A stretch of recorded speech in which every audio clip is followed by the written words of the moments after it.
Yeah, I text her while she's out. She don't respond. I ask her, send a picture where you are so I can see what's going on with the post on social media. I don't get any type of messages. So, I'm kind of insecure with why we're not having anything in our relationship happen the way it's supposed to as a married couple. Okay. This is no ordinary courtroom drama. Today, a husband walks into court not to defend himself, but to accuse his wife of emotional abandonment and demand a $10,000 a week allowance back. Yeah, you heard that right. $10K a week. And what's he getting in return? Cold shoulders, unanswered texts, and an empty kitchen. Is she just enjoying girls' night out, or is something deeper unraveling behind closed doors? And can you really sue someone just to get their attention? Buckle up, because this case is about to test the limits of marriage, money, and the law. Let's break it down. She don't want to hear it. She don't go in the kitchen to talk. That's where I expect her to be, where I could corner her, but she don't talk.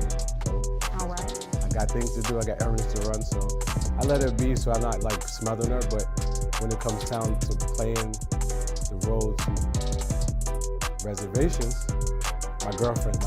So. Okay. Have you ever confronted her about cheating on you?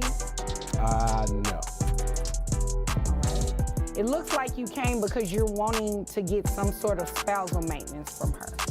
Yeah, because we're pretty much done. There's nothing happening in our relationship intimate-wise, so I pay all the bills. Okay, let's pause. He suspects cheating, not based on evidence, but because she's out with her friends and ignoring his texts. That's not unusual behavior for a frustrated spouse, but in court, suspicion alone doesn't hold weight. Notice how he hasn't even confronted her. That weakens his credibility right out the gate. What do you think? Does distance equal deception in a marriage, or is he projecting insecurity? Drop your thoughts in the comments. Do you know where she is? Have you talked to her at all? Is she with the girls right now while court is going on? I'm not sure. Okay. Well, if you're the one making more money, I don't see how I could honor your request to get spousal maintenance. Well, she gets an allowance. All right. So I want that back. Here's where things get interesting. He claims to foot every bill, including 2 cars, and his wife doesn't even pay for gas. Financial imbalance can create real tension in a marriage, but it doesn't entitle you to spousal support. In fact, it's usually the lower-earning spouse who qualifies. And yet he's asking for her to pay up? The court's about to hit him with a reality check. Realize that if she were to come to court and ask for spousal maintenance from you, she would probably get it, right? So you still want to go through? Yep. Okay. Are you just doing this because you're mad at her? Yep. Well, Mr. Clark, you don't just come to court and file something and ask for a request without the ground just because you're mad. Well, I can empathize with why you not? being mad. Because I want her attention. So in court, there's mediation. You'll know I'm serious. Well, so yes and no, right? So you don't want to file a lawsuit to necessarily get your spouse's attention because you're not getting Wait, the affection. $10,000 a week? That's $520,000 a year in allowances. And he wants that refunded? Sorry, but spousal maintenance isn't a refund policy for poor relationship decisions. This revelation is jaw-dropping, not just for the amount, but because it underscores just how unbalanced and uncommunicative this relationship has become. What would you do if your partner gave you that much weekly? Would you stay, leave, or party with the girls? To be in here. So it's a waste of resources.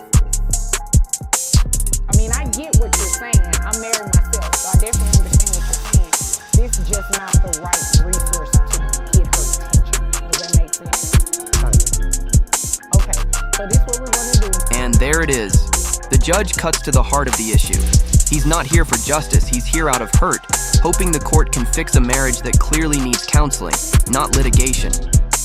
But filing legal action out of emotional spite? That's a waste of judicial time, and the judge isn't having it. Big lesson here. Courtrooms aren't couples therapy. Spousal maintenance. You're the breadwinner. You just said you pay all the bills, you give her a $10,000 allowance a week. You don't qualify for spousal maintenance. You have to prove that you do not have the resources to meet your minimum